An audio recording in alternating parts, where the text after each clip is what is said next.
Welcome to EU News, your fast, clear and compelling window into everything shaping Europe today.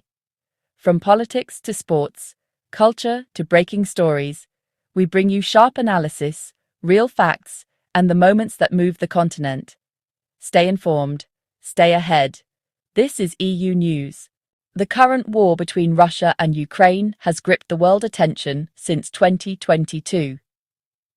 This is a war that Russia predicted would take 2 weeks to finish, hence the name Special Military Operation. The current reality is that Ukraine is dismantling Russian critical military and industrial bases, military infrastructure, and might. At the current rate of destruction, Russia would not be in a position to continue this war nor call itself a superpower in 2 years. So, is the current US plan under President Donald Trump a good or bad plan for Ukraine? Based on the most recent, credible reporting, here is my analysis of the current US-backed peace plan for Ukraine, and an honest opinion about whether it's good, bad, or botched. I am also going to walk you through key risks, geopolitical feedback, and medium-term implications. What is the proposed US plan? Key features. Here's a summary of what's publicly known or strongly reported about the US-Russia 28-point plan. Territorial concessions.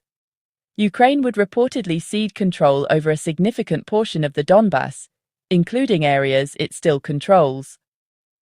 Some of the current lines in Kherson and Zaporizhzhia may be frozen, meaning these frontiers would more or less become permanent under the deal.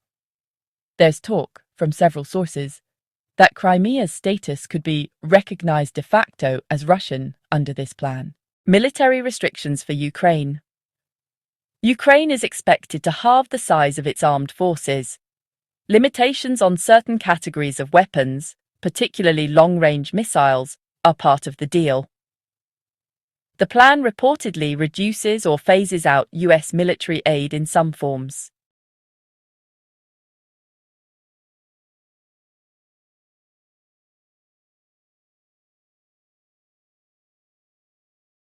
Ukraine would pledge not to join NATO under this deal. In exchange for that, there are security guarantees proposed by the US and possibly other European states to protect Ukraine and Europe from future Russian aggression.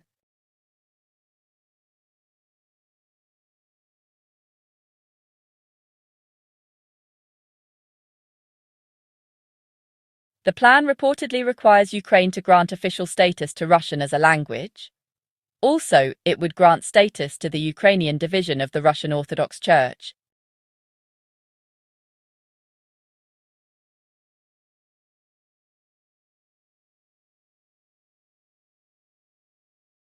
There is talk of a large reconstruction fund for Ukraine. Potential economic reintegration for Russia, some easing of sanctions, may also be part of the bargain. Enforcement and governance. Some reports suggest the creation of a US-led peace council to monitor compliance. The deal may involve demilitarized zones in areas that Ukraine would leave. Ceasefire potential. If accepted, the plan could bring a formal end, or at least a long-term pause, to large-scale hostilities.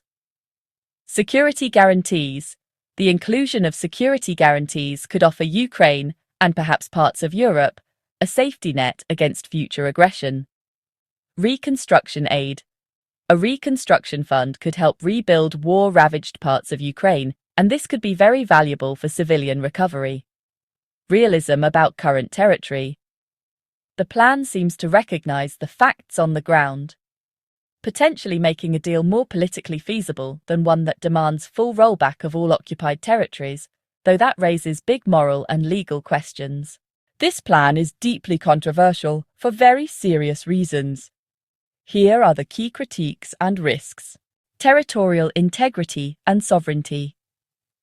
Many view the requirement to cede territory, especially in Donbas, Kherson, Zaporizhzhia, and maybe even Crimea, as capitulation, undermining Ukraine's sovereignty. Recognizing these territories de facto as Russian could set a dangerous precedent. Aggressive conquest rewarded. Some European and Ukrainian leaders argue the plan was drafted without sufficient consultation with Ukraine's allies, which weakens its legitimacy. The Guardian: military weakness. Cutting Ukraine's armed forces in half and limiting its long-range strike capability might leave it vulnerable to future Russian aggression, especially if the guarantees are weak or unenforceable. If the guarantees are not backed by credible means, troops, forces, enforcement, they could prove hollow. The nature of the security guarantees is not clear. Who enforces them?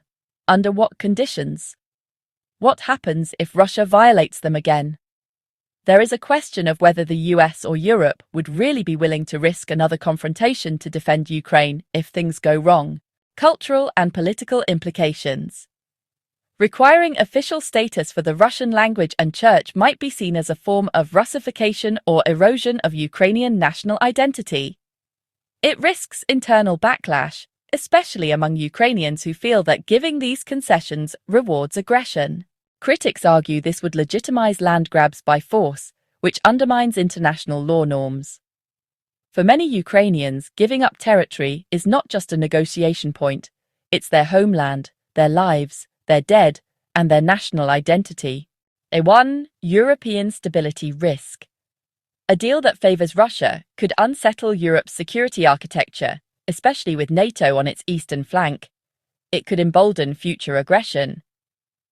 European allies might not fully trust a US-led peace council or guarantees if the deal looks too favorable to Moscow. There is skepticism about whether the US will maintain its commitment long-term, especially if political winds change. If the US reduces its military aid, as suggested, Ukraine might lose not just territory, but also its most reliable external backer. My honest assessment: a risky, tilted plan. Probably more bad than good. Overall, I lean toward calling this a bad, deeply flawed plan for Ukraine.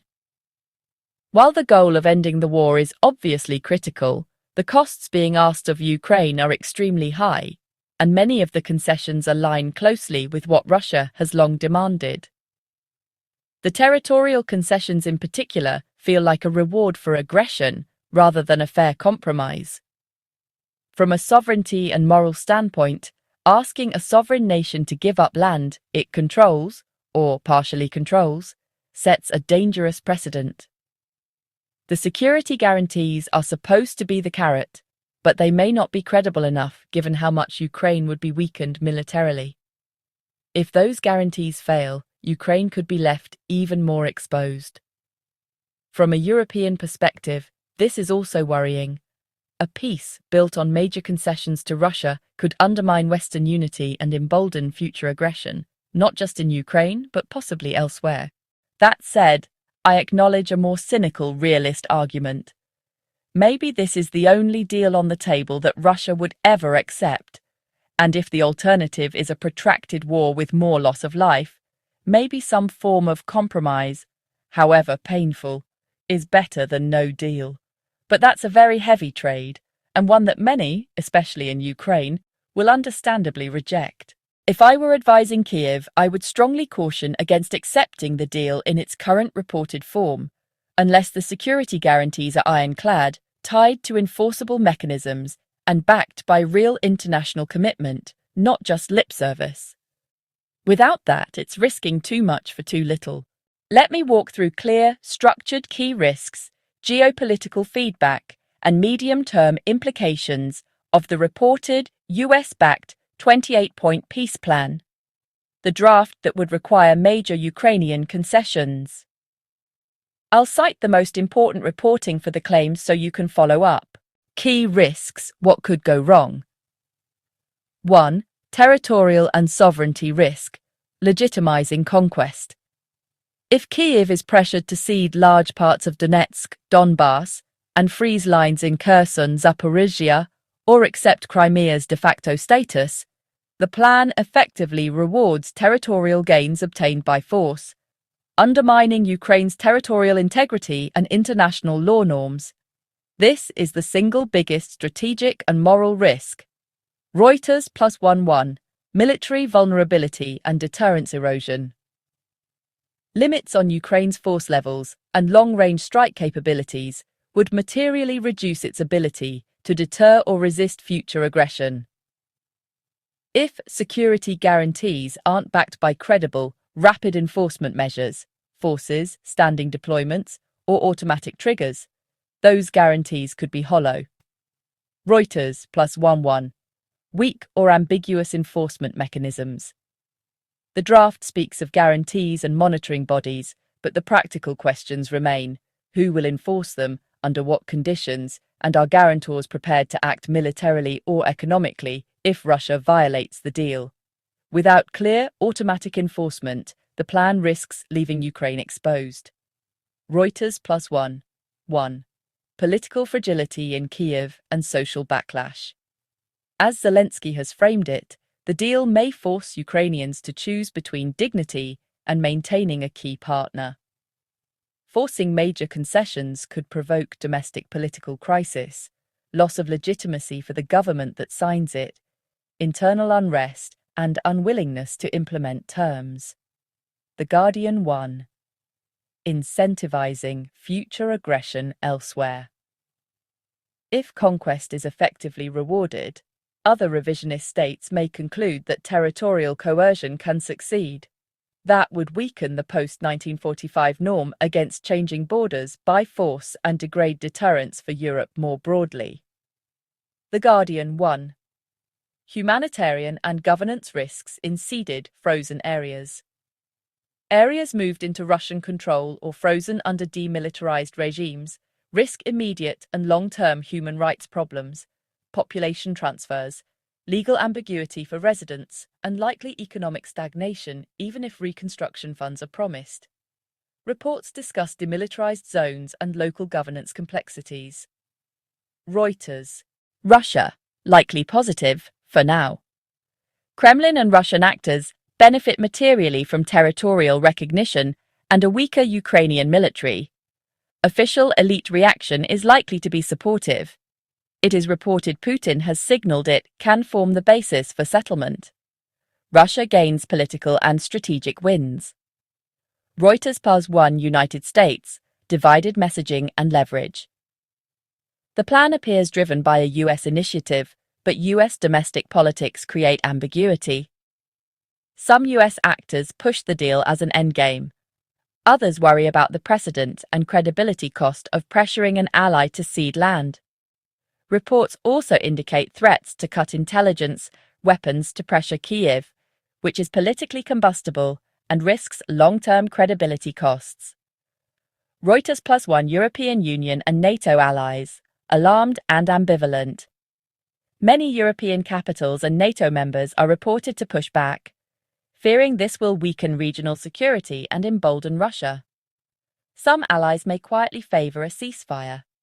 Most publicly worry about the precedent and enforcement.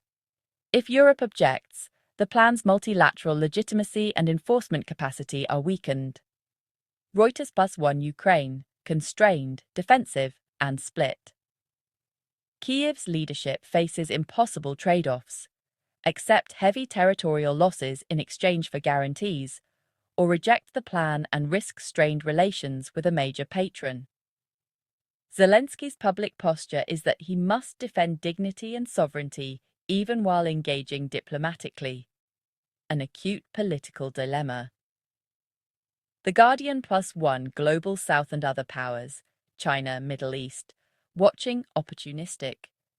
Other major powers will observe the outcome for cues on how the West enforces norms. China may draw lessons for its own regional ambitions. Regional powers may recalibrate alignments depending on how the guarantees and sanctions are handled. This is an inference based on historic great power signaling patterns. Medium-term implications, 2 to 5 years. 1.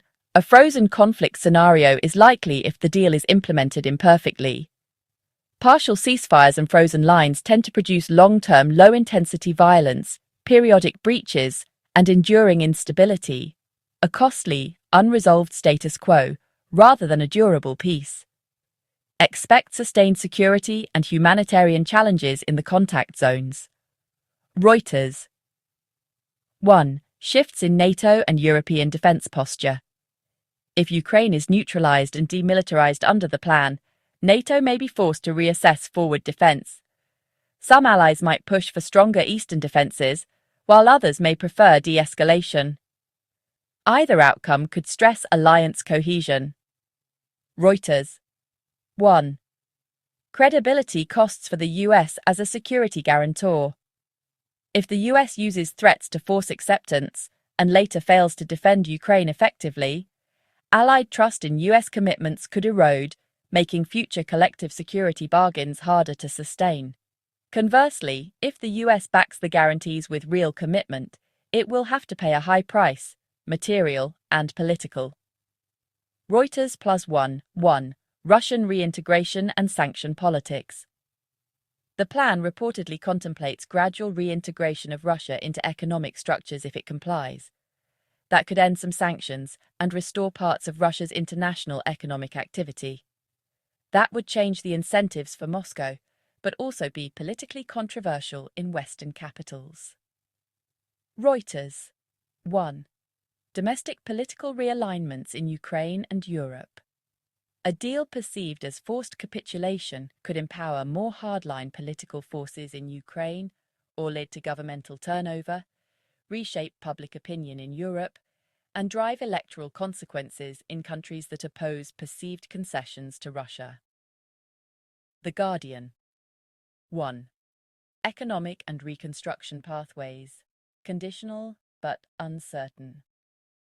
A reconstruction fund could help Ukraine rebuild, but implementation is conditional on political stability and clear governance in ceded or frozen territories. Money alone will not heal political grievances or security vulnerabilities if the guarantees fail. Reuters. Bottom line. Trade-offs and a pragmatic verdict. Trade-off. The plan trades territory and military capacity for a promise of security and reconstruction. The central question is whether the promises are credible and enforceable enough to compensate for the immediate, concrete losses to sovereignty and deterrence. If guarantees are real and enforceable, clear triggers, multinational forces, legal commitments, automatic responses, the plan could provide a path to halt major combat and start reconstruction. If guarantees are ambiguous, politically conditional or hollow, the plan risks leaving Ukraine weaker, Europe less secure, and international norms eroded, a poor bargain with dangerous precedent.